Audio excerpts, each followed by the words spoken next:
फ़अऊज़ु बिल्लाहि मिनश्शैतानिर्रजीम बिस्मिल्लाहिर्रहमानिर्रहीम क़ालल्लाहु तआला फ़िल किताबिल हकीम वइज़ क़ाल मूसा लिफ़ताहु ला अब्रहु हत्ता अब्लुग़ मजमअल बहरैनि औ अम्दिय हुक़बा। समीन ग्रामी, कुरान मजीद की एक बहुत ही प्यारी सूरत सूरह कहफ है कि जिसे नबी करीम सल्लल्लाहु अलैहि वसल्लम ने हर मुसलमान को खुसूसी तौर पर तिलावत करने का हुक्म दिया और ख़ास तौर पर जुमअतुल मुबारक के दिन प्यारे नबी सल्लल्लाहु अलैहि वसल्लम ने इस सूरत की तिलावत करने की ताकीद फरमाई। इस सूरत में अल्लाह ताला ने बहुत सारे मज़ामीन और बहुत सारे मौज़ूआत समेटे हैं और बुनियादी तौर पर इस सूरत में 4 क़िस्से अल्लाह ताला ने बयान किए। एक क़िस्सा कि जिसके नाम से ये सूरत मसमूम है, कहफ यानी असहाबे कहफ गार वालों का क़िस्सा। दूसरा क़िस्सा इसमें आता है 2 शख्स जो थे बाग़ वालों का क़िस्सा। तीसरा क़िस्सा हज़रत मूसा अलैहिस्सलाम और हज़रत ख़िज़र अलैहिस्सलाम का क़िस्सा है और चौथा क़िस्सा ज़ुल्क़रनैन का क़िस्सा है। आज के जो खुतबे का मौजू है वो तीसरा क़िस्सा जो सूरह कहफ में आता है और वो हज़रत मूसा अलैहिस्सलाम और हज़रत ख़िज़र अलैहिस्सलाम का जहाँ पर वो मिलते हैं और फिर उनके आपस में जो एक गुफ्तगू होती है और जो बातचीत, और बुनियादी तौर पर ये क़िस्सा मुताल्लिक़ है कि इल्म कैसे हासिल किया जाता है और इल्म और अमल का आपस में क्या ताल्लुक़ है। तो और ये क़िस्सा उस वक़्त हज़रत मूसा अलैहिस्सलाम के साथ पेश आया कि जब हज़रत मूसा अलैहिस्सलाम फ़िरौन के लश्करों को शिकस्त दे चुके थे और उनकी एक सल्तनत कायम हो चुकी थी बनी इसराइल की, जो कि उस वक़्त की उम्मत मुस्लिमा थी। और हज़रत मूसा अलैहिस्सलाम एक बहुत ही बुलंद एक रुतबे पर पहुँच चुके थे और हज़रत मूसा अलैहिस्सलाम का रुतबा मेरा ख़्याल है हम में से हर एक को मालूम है कि कुरान मजीद में सबसे ज़्यादा ज़िक्र जिस नबी का आता है वो हज़रत मूसा अलैहिस्सलाम का आता है। और जो तौरात जो हज़रत मूसा अलैहिस्सलाम पर नाजिल हुई थी उसके सफ़हात और उसके जो मुसहफ़ हैं वो कुरान मजीद से भी कहीं ज़्यादा थे। तो हज़रत मूसा अलैहिस्सलाम अपने इल्म में ऐसे समझ सकते हैं आप कि उस वक़्त का जो भी सबसे कोई शायद बड़ा आलिम होगा उस आलिम के दर्जे पर थे। और हज़रत मूसा अलैहिस्सलाम इसके बावजूद अपने इल्म को बहुत छोटा समझते थे और उनमें इल्म हासिल करने की और तड़प और प्यास थी, और यही तड़प और प्यास जो है उनको लेकर निकलती है। और यहाँ पर अल्लाह ताला ने सूरह कहफ में इसी क़िस्से का ज़िक्र किया, वइज़ क़ाल मूसा लिफ़ताहु ला अब्रहु हत्ता अब्लुग़ मजमअल बहरैनि औ अम्दिय हुक़बा। हज़रत मूसा अलैहिस्सलाम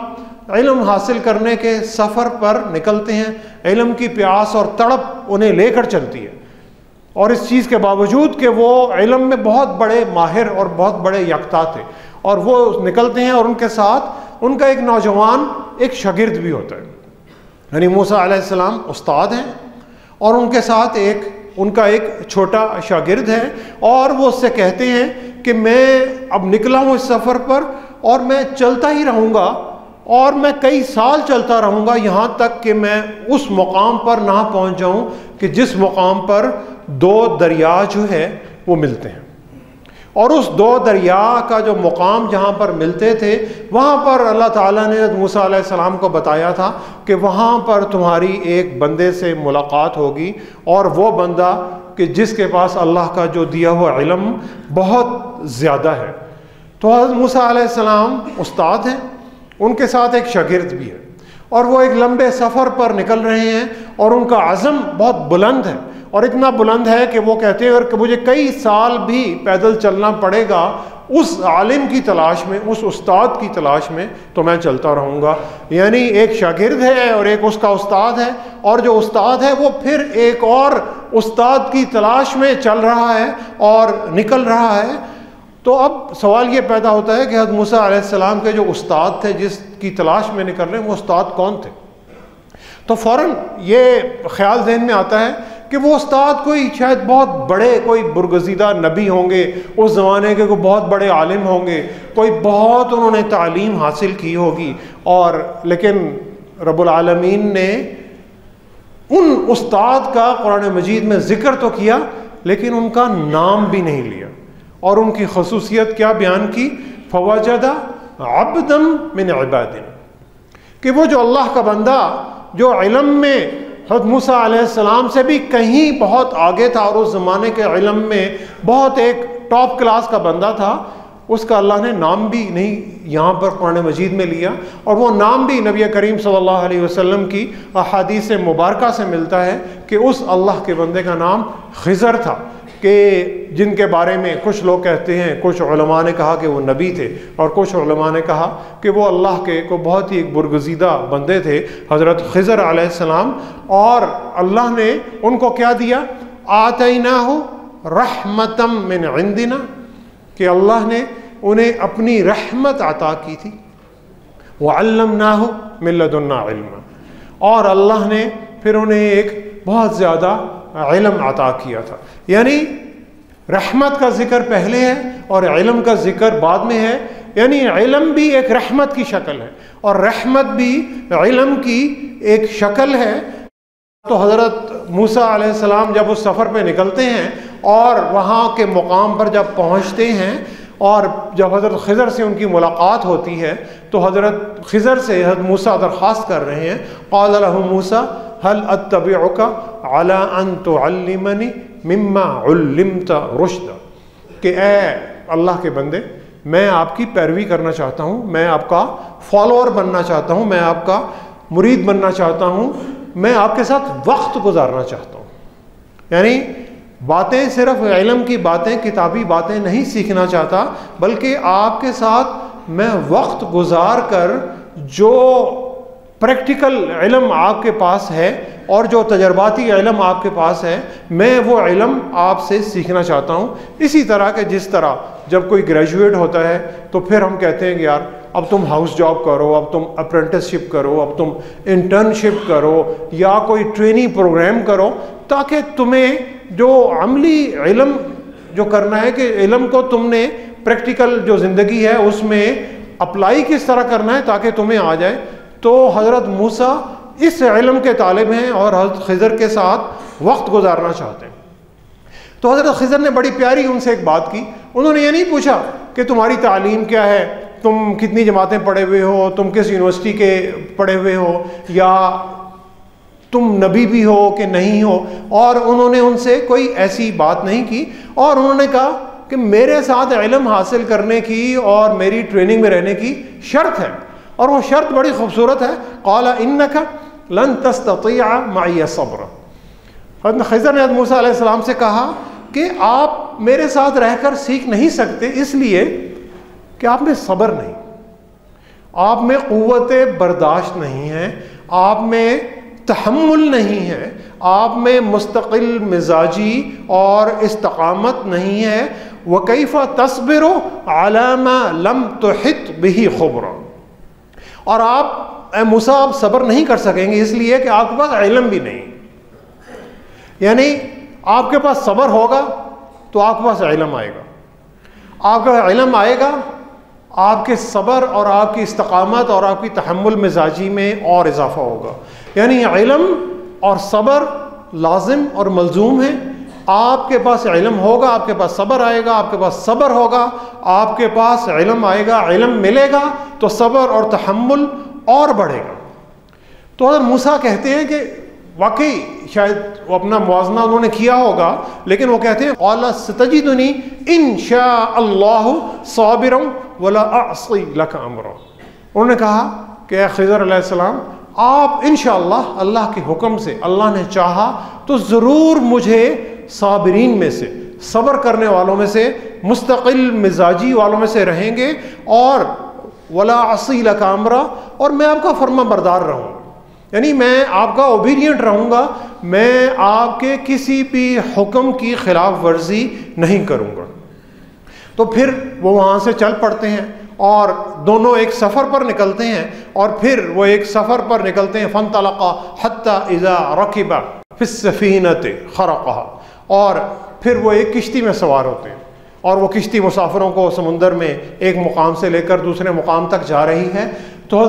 खिज़र अलैहिस्सलाम उस किश्ती का नीचे से एक तख्ता जो है वो उखाड़ देते हैं। तो हज़रत मूसा अलैहिस्सलाम को बहुत परेशानी होती है कि ये तो किश्ती अच्छी वाली जा रही थी, ये तो हमें भी डुबोएंगे, साथ खुद भी डूबेंगे, और इन्होंने पता नहीं क्या किया। क़ाला ख़रक़तहा लितुग़रिक़ अहलहा लक़द जि'त शैअन इम्रा, कि आपने तो इस किश्ती में सुराख कर दिया है ताकि इस किश्ती के सारे लोग ही डूब जाएं, तो आपने तो बहुत ही गलत काम किया। तो खिज़र अलैहिस्सलाम कहते हैं कि मैंने जनाब आपको तंबीह की थी। क़ाला इन्नका लन तस्ततिअ मई सब्रा, हज़रत खिज़र कहते हैं कि मैंने आपको कहा था कि आप जब मेरे साथ चलेंगे तो आप मेरे साथ सब्र नहीं कर सकेंगे। तो अब मूसा अलैहिस्सलाम कहते हैं साथ ही कि क़ाल ला तुआख़िज़नी बिमा नसीतु, कि मैं भूल गया था, मैं माज़रत ख़्वाह हूँ, मुझे माफ़ कर दीजिए। वला तुरहिक़नी मिन अम्री उसरा, और इस भूल पर मेरी सरजनिश नहीं करें, मुझे डांट डपट नहीं कीजिए कि मैं भूल गया था, कि जिस तरह उस्ताद किसी बच्चे को कहते हैं कि चुप करके बैठ जाओ। तो मूसा अलैहिस्सलाम कहते हैं कि जनाब आप मुझे माफ़ कर दीजिए, मैं आइंदा बड़ा ख्याल रखूँगा और ये गलती नहीं करूँगा। और फिर वो दोबारा सफ़र पर निकलते हैं। फ़न्तलक़ा हत्ता इज़ा लक़िया ग़ुलामन फ़क़तला, और वहाँ पर रास्ते में उन्हें एक छोटा बच्चा मिलता है। तो हज़रत खिज़र अलैहिस्सलाम उस बच्चे को कत्ल कर देते। तो हज़रत मूसा अलैहिस्सलाम को बहुत ही खौफ और परेशानी और हैरानी होती है, और वो कहते हैं क़ाला अक़तलत नफ्सन ज़किय्यतन बिग़ैरि नफ्सिन लक़द जि'त शैअन नुकरा, कि खिज़र आपने इस मासूम सी जान को बग़ैर किसी वजह के कत्ल कर दिया, आपने तो ये बहुत ही बुरी हरकत की। तो हज़रत खिज़र हज़रत मूसा से कहते हैं क़ाला अलम अक़ुल लका इन्नका लन तस्ततिअ मई सब्रा, मैंने आपको कहा नहीं था कि आप मेरे साथ सब्र नहीं करेंगे और आप मुझे बार बार टोकेंगे नहीं और आप तहम्मुल और इस्तिक़ामत का मुज़ाहिरा करेंगे। तो हज़रत मूसा अलैहिस्सलाम दो गलतियाँ कर चुके थे, और वो फिर कहते हैं क़ाला इन सअल्तुका अन शैइन बअदहा फ़ला तुसाहिबनी क़द बलग़त मिन लदुन्नी उज़रा। अब मुझे जनाब उस्ताद मोहतरम साहब मुझे आखिरी मौका दे दीजिए, अगर मैंने अब गलती की तो फिर आप मुझे अपनी शागिर्दी से बिल्कुल निकाल दीजिएगा और मैं फिर आपसे कोई उज़र नहीं करूँगा, मुझे एक आखिरी मौका दे दें और मेरे उज़र जो हैं वो ख़त्म हो गए। अब वो फिर चलते हैं और तीसरी जगह फ़न्तलक़ा हत्ता इज़ा अतया अहला क़रियतिन इस्ततअम अहलहा, फिर वो एक बस्ती में पहुँचते हैं और दोनों भूखे हैं, और मूसा अलैहिस्सलाम और हज़रत खिज़र अलैहिस्सलाम को भूख लगी है और उन बस्ती वालों से खाना मांगते हैं। फ़अबौ अन युज़य्यिफ़ूहुम, और जो बस्ती के लोग वो बड़े ज़ालिम और बड़े मुतकब्बिर किस्म के लोग होते हैं, वो कहते हैं भाई जाओ तुम कहाँ से उठ के आ गए हो, और वो उन्हें खाना देने से इनकार कर देते हैं। और कोई उस बस्ती में इन दो भूखों को खाना देने को तैयार नहीं। और वहाँ पर हज़रत खिज़र अलैहिस्सलाम एक दीवार देखते हैं जो कि बड़ी बोसीदा सी दीवार है, बहुत ही पुरानी सी, और वो किसी वक्त भी लगता है कि वो दीवार गिर जाएगी। तो हज़रत खिज़र अलैहिस्सलाम उस दीवार की मरम्मत करना शुरू कर देते हैं, उस दीवार को अपनी ठीक हालत में दोबारा खड़ा कर देते हैं। फ़वजदा फ़ीहा जिदारन युरीदु अन यनक़ज़ फ़अक़ामा, और वो जो गिरने वाली दीवार थी उस दीवार की उन्होंने मरम्मत करके उसे दोबारा कर दिया। तो मूसा अलैहिस्सलाम फिर बड़े हैरान होते हैं और फिर उनसे रहा नहीं जाता, उनसे बिल्कुल उनके सब्र का पैमाना बिल्कुल लबरेज हो गया। क़ाल लौ शि'ता लत्तख़ज़्त अलैहि अजरा, वो कहते हैं खिज़र अब आपने ये भी काम कर दिया इनका, तो चलो आपने, वैसे तो उनका तो बनता ही नहीं था कि, क्योंकि ये बस्ती के लोग इतने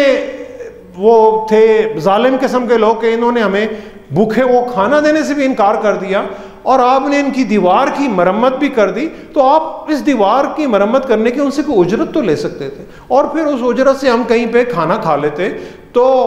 फिर हज़रत खिज़र अलैहिस्सलाम उनके भी सब्र का पैमाना लबरेज हो जाता है और वो कहते हैं क़ाला हाज़ा फ़िराक़ु बैनी व बैनिक, अब ए मूसा आपके और मेरे दरमियान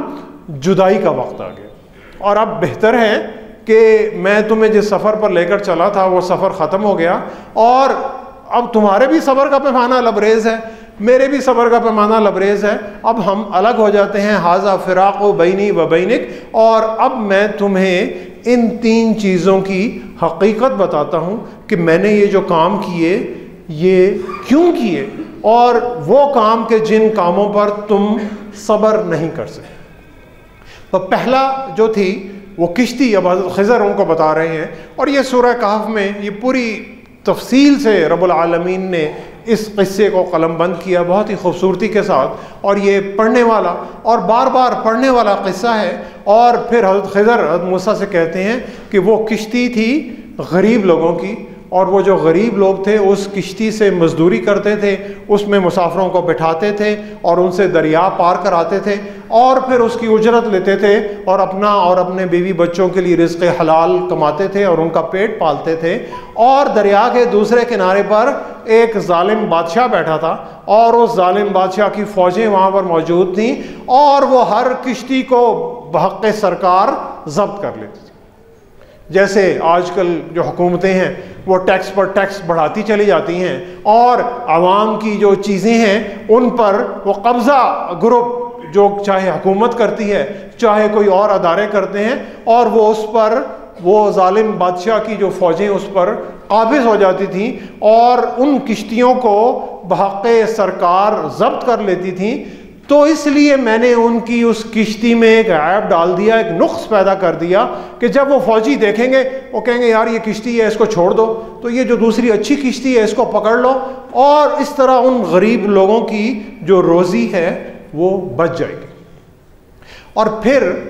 उसके बाद उन्होंने बताया कि जो दूसरा किस्सा था, वो जो छोटा सा बच्चा जिसे हमने कत्ल कर दिया था, वो बच्चा जो था वो अल्लाह को इल्म था कि वो बड़ा होकर बहुत ही सरकश और जालिम बनेगा, तो इसलिए हमने उसे कत्ल कर दिया ताकि वो बड़े होकर दुनिया में सरकशी और जुल्म और कत्ल व गारतगरी का बाज़ार गर्म नहीं करे। और उस बच्चे के बदले में उसके वालिदैन को अल्लाह ताला एक ऐसी औलाद अता फरमाए जो नेक और सालेह और दुनिया में अच्छाई और नेकी फैलाने वाली औलाद हो। और फिर हज़रत ख़िज़र हज़रत मूसा को बताते हैं कि जो तीसरा वाक़या था वो दीवार जो गिरना चाह रही थी और जिस दीवार को हमने ठीक कर दिया, उसका किस्सा ये है कि वो दीवार उस शहर के 2 यतीम लड़कों की मलकियत थी और उनका बाप एक बहुत नेक आदमी था जो इस दुनिया से रुखसत हो गया, और जो भी उसकी जमा पूंजी उसके वालिद की और जो ख़जाना था उसने उस दीवार के नीचे छुपा कर दफन कर दिया था और उस पर एक दीवार खड़ी कर दी ताकि लोगों को शक ना गुजरे और मेरे बच्चों की जो मिल्कियत है वो वहाँ पर महफूज रहे, और मेरे बच्चे जब जवान होंगे तो फिर अल्लाह ताला उनके लिए कोई सबब पैदा कर देगा और उस दीवार के नीचे से उस ख़जाने को निकाल लेंगे। तो हज़रत ख़िज़र ने कहा कि अगर वो दीवार गिर जाती तो उसके नीचे जो दबा हुआ ख़जाना था वो ख़जाना खुलकर सामने आ जाता और उस बस्ती के लोग जो जालिम लोग थे वो उस ख़जाने को लूट लेते, और वो जो 2 यतीम बच्चे थे वो उस मिल्कियत से, उस विरासत से, अपने नेक बाप की विरासत से महरूम हो जाते। तो हमने उस दीवार को इसलिए ठीक किया ताकि उन बच्चों को उनका हक़ जो था वो मिल जाए। और फिर हज़रत ख़िज़र आखिर में कह रहे हैं रहमतम मिर रब्बिक, ये सारे काम मैंने अपनी रब की रहमत से किए, यानी मैंने अपनी मर्ज़ी से नहीं किए। हालांकि हज़रत ख़िज़र का इल्म और उनकी जो अहलियत थी वो उसमें बहुत तरह शामिल थी, क्योंकि हज़रत ख़िज़र को रब्बुल आलमीन ने एक बड़ा इल्म अता किया था और वो बातों की तह तक पहुँच सकते थे,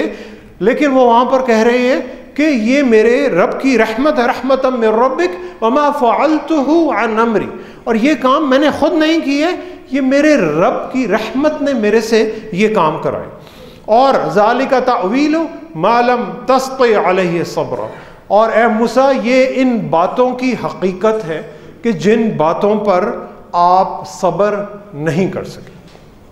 और फिर हज़रत मूसा अलैहिस्सलाम और हज़रत ख़िज़र अलैहिस्सलाम की राहें जुदा हो जाती हैं और यहाँ पर यह क़िस्सा ख़त्म हो रहा है। अब इस किस्से से हमें सबक कितने मिल रहे हैं? इस किस्से से हमें कई सबक मिल सकते हैं, लेकिन इस किस्से से बुनियादी तौर पर 6 सबक मिल रहे हैं। और उनमें से पहला सबक यह है कि हज़रत मूसा अलैहिस्सलाम इल्म के बहुत आला मुकाम पर थे, लेकिन उनके दिल में और इल्म हासिल करने की बहुत तड़प और तलब थी, और वही तड़प और तलब उन्हें आगे लेकर जा रही है एक और उस्ताद की तलाश में। और वो एक तालिब इल्म की तरह अपने एक छोटे तालिब इल्म के साथ एक और उस्ताद की तलाश में चल रहे हैं, और उनका अज़म इतना बुलंद है कि वो कहते हैं कि मैं अगर कई साल भी चलता रहूँगा तो मैं उस उस्ताद को मिलकर और उससे अमली इल्म सीख कर ही छोड़ूंगा, और जब तक कि मेरी उस अल्लाह के बंदे से मुलाकात ना हो जाए और मैं उस अल्लाह के बंदे की शागिर्दी इख्तियार ना कर लूँ, मैं पीछे नहीं हटूंगा और मैं अपना सफ़र ख़त्म नहीं करूँगा। ये पहला सबक कि एक तालिब इल्म, वो बंदा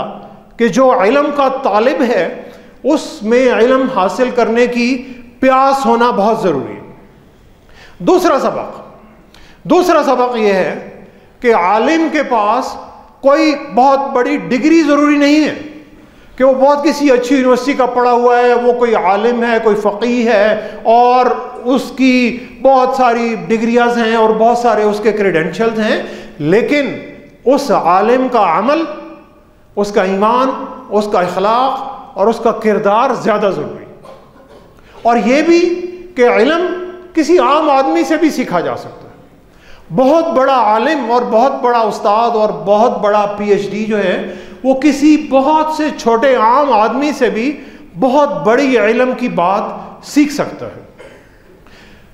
नबी करीम सल्लल्लाहु अलैहि वसल्लम ने जब हज़रत मूसा और हज़रत खिज़र अलैहिस्सलाम का किस्सा बयान कर रहे थे, तो नबी करीम सल्लल्लाहु अलैहि वसल्लम ने फरमाया कि मूसा ने अपनी कौम से सवाल किया कि लोगों में से सबसे बड़ा आलिम कौन है? तो और मूसा के दिल में यही ख्याल था कि क्योंकि मैं अपनी कौम का सरदार हूँ, तो मैं ही अपनी कौम का सबसे बड़ा आलिम भी हूँ, वो बंदा हूँ कि जिसे सबसे ज़्यादा इल्म है। तो अल्लाह ताला ने कहा कि मूसा नहीं, तुम्हारा इल्म बहुत कम है। एक और अल्लाह का बंदा है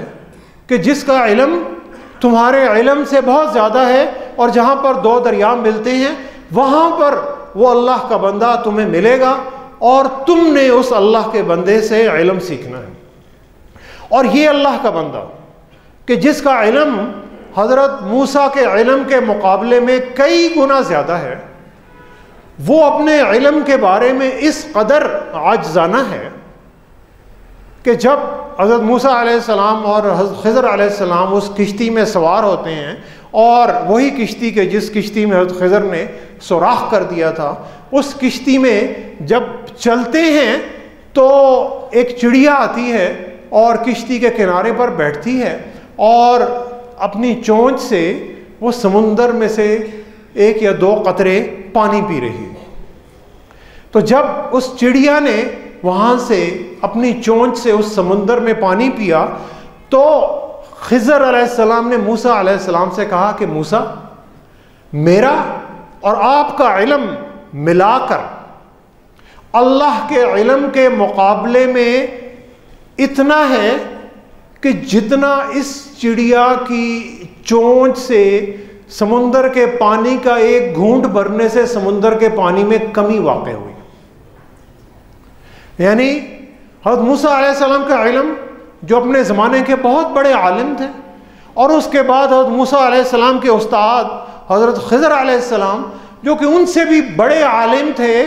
उनका इल्म समुंदर के मुकाबले में, अल्लाह का इल्म अगर समुंदर है तो इन दोनों का इल्म मिलाकर 1 या 2 घूंट के बराबर, कि जितना चिड़िया अपनी चोंच से वो पानी पी सकती है उसके बराबर है। तो इससे सबक ये निकल रहा है सामीन ग्रामी कि इल्म एक मोमिन को आजिज़ बनाता है और हलीम बनाता है, उसे झुकना सिखाता है, उसे मुतकब्बिर होना नहीं सिखाता। अल्लाह का मोमिन बंदा अपनी इल्म पर और अपनी सलाहियतों पर फ़ख्र नहीं करता, बल्कि उस पर आजिज़ी का इजहार करता है और उसे ये पता है कि अल्लाह का इल्म बहुत ज़्यादा है और अल्लाह के इल्म के मुकाबले में उसका इल्म कुछ भी नहीं। तीसरा सबक हज़रत खिज़र और मूसा अलैहिस्सलाम के क़िस्से से ये मिल रहा है कि मोमिन के पास जो इल्म होना चाहिए वो सिर्फ किताबी इल्म नहीं बल्कि अमल करने वाला इल्म होना चाहिए। हज़रत खिज़र अलैहिस्सलाम सिर्फ एक आलिम नहीं थे बल्कि वो एक मेमार भी थे, यानी एक डिज़ाइनर थे। जैसे हम कहते हैं कि क्रिएटर थे। जैसे कोई शख्स कोई चीज़ तख्लीक करता है, कोई डिज़ाइनर कोई चीज़ बनाता है, कोई नई इजाद करता है, और वो मेमार इस तरह थे कि जब वो किश्ती में जा रहे थे तो किश्ती का वो एक तख्ता निकालते हैं। तो हम में से तो शायद किसी को भी नहीं पता कि अगर किश्ती में जा रहे हो तो किश्ती का अगर एक तख्ता निकालें तो हमारा तो ख्याल होगा किश्ती डूब जाएगी। तो हज़रत खिज़र अलैहिस्सलाम के पास वो अमली इल्म था कि उन्होंने किश्ती का एक तख्ता निकाला, किश्ती ऐबदार हो गई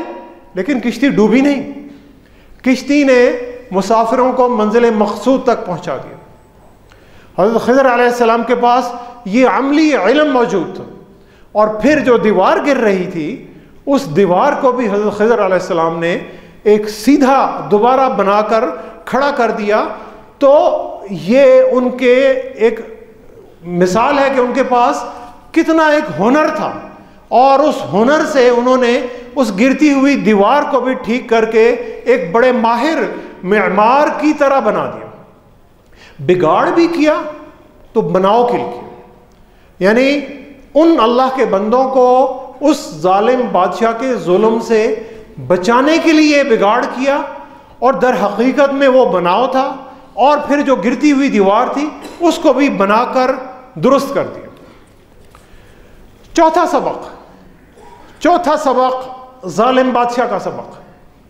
और वो जालिम बादशाह का सबक आज के जो हुक्मरान हैं और जो उस वक़्त के हुक्मरान थे उनमें कोई शायद ख़ास फ़र्क नहीं।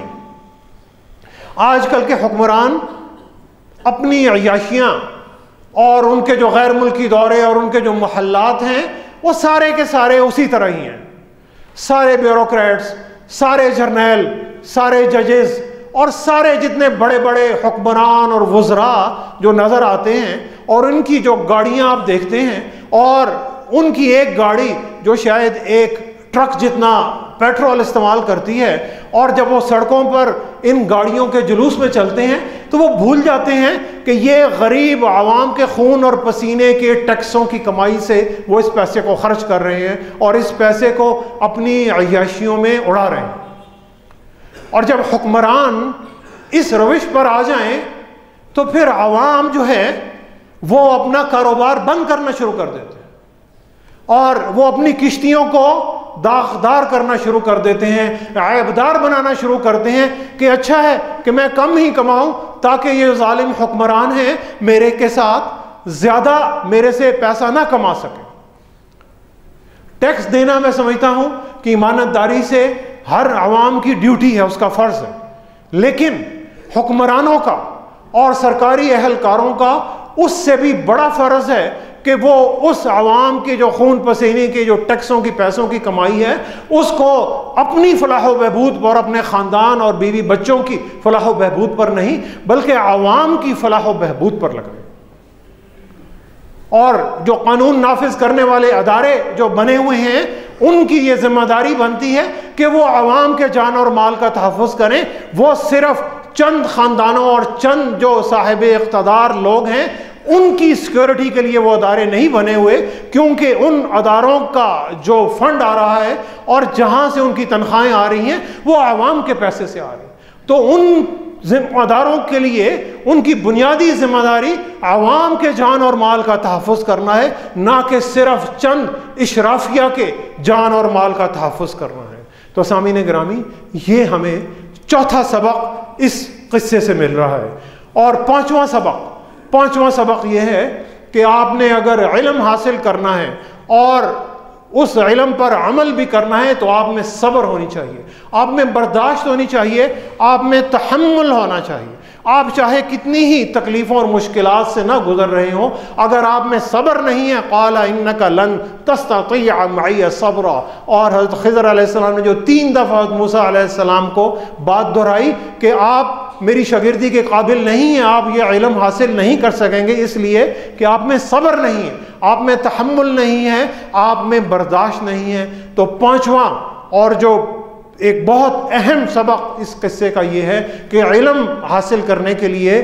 बंदा मोमिन में सब्र, बर्दाश्त और तहम्मुल होनी चाहिए। और छठा और आखिरी सबक कि जब अल्लाह ताला आपको इल्म भी दे दे, आपको बाअमल भी बना दें, तो बंदा मोमिन ने अपनी सलाहियतों पर फ़ख्र और नाज नहीं करना, क्योंकि ये सब अब के अल्लाह के रहमत की तरफ से है। आतैनाहु रहमतम मिन इंदिना व अल्लमनाहु मिन लदुन्ना इल्मा। हज़रत ख़िज़र की सुन्नत यह है कि उन्हें अल्लाह ने जो इल्म दिया था, उन्होंने कहा कि ये मेरे रब की रहमत है और मेरे रब की रहमत ही की वजह से मेरे पास ये इल्म है मूसा, और यही इल्म मैं आपको सिखा रहा हूँ। तो जिस इल्म और जिस अमल के साथ अल्लाह की रहमत शामिल है, वो इल्म और वो अमल दुनिया में अमन का, नेकी फैलाने का बाइस बनता है, रहम का बाइस बनता है। और वो इल्म और वो अमल जिसमें अल्लाह की रहमत शामिल नहीं है, वो दुनिया में क़त्ल व गारतगरी का, फितना और फसाद का और रिश्वत का और महंगाई का बाइस बनता है। तो सामीन ग्रामी, उस इल्म की प्यास को बढ़ाने की ज़रूरत है। और दिन हमारे लिए मुश्किल हैं, लेकिन बंदा मोमिन मुश्किलात से निकलता है सब्र के साथ, इस्तकामत के साथ, तो अल्लाह ताला ने उसके लिए खैर ही रखी होती है। प्यारे नबी सल्लल्लाहु अलैहि वसल्लम ने फरमाया कि अल्लाह ताला मोमिन के लिए जो भी फैसला फरमाते हैं वो इसके लिए बेहतर ही होता है। अगर मोमिन अपनी पूरी बेहतरीन सलाहियतों को बुरूए कार लाते हुए इल्म और अमल के साथ आगे बढ़ता रहे और फिर नतीजा अल्लाह की रहमत पर छोड़ दे, तो अल्लाह ताला उसके लिए खैर और बरकत और रहमत के दरवाजे खोलते चले जाते हैं। और ये अल्लाह ताला ने बारहा वादा किया हुआ है। तो मुश्किलात से निकलने का हल सब्र में है, इस्तकामत में है, इल्म हासिल करने में है, उस इल्म पर अमल करने में है और दुनिया में नेकी को फैलाने में है। मंजूर हाशमी के इस कलाम के साथ मैं अपनी गुफ्तगू का इख्तिताम करता हूँ। और उन्होंने मुसलमानों को एक बड़ी उम्मीद की किरण दिखाई थी कि शाखें रहीं तो फूल भी पत्ते भी आएंगे। फूल और पत्ते खिज़ां में चले जाते हैं, लेकिन जब बहार आती है तो शाखें होती हैं, तो फूल और पत्ते दोबारा आ जाते हैं। शाखें रहीं तो फूल भी पत्ते भी आएंगे, ये दिन अगर बुरे हैं तो अच्छे भी आएंगे। इस घर में फूल जैसे फरिश्ते भी आएंगे, इस घर में फूल जैसे फरिश्ते भी आएंगे। स्कूल जब खुलेंगे तो बच्चे भी आएंगे। टूटी हुई कमान को अब तक ये आस है, टूटी हुई कमान को अब तक ये आस है, एक दिन इसे संभालने वाले भी आएंगे। खुशबू बता रही है ये सूखी जमीन की, खुशबू बता रही है ये सूखी जमीन की, इस दश्त में सब्ज इलाके भी आएंगे। शाखे बदन पर फूल खिलाने की रुत तो आए, शाखे बदन पर फूल खिलाने की रुत तो आए। बादल ज़मीन दिल पर बरसने भी आएंगे, बादल ज़मीन दिल पर बरसने भी आएंगे। दुआ करें सामीन गिरामी के अल्लाह ताला हमें इल्म की प्यास अता फरमाए, अल्लाह ताला हमें इल्म पर अमल करना सिखाए, अल्लाह ताला हमें सब्र और इस्तकामत और तहम्मुल पर चलना सिखाए, और अल्लाह ताला अपनी रहमत से हमारी मुश्किलों को आसानियों में तब्दील फरमा दे।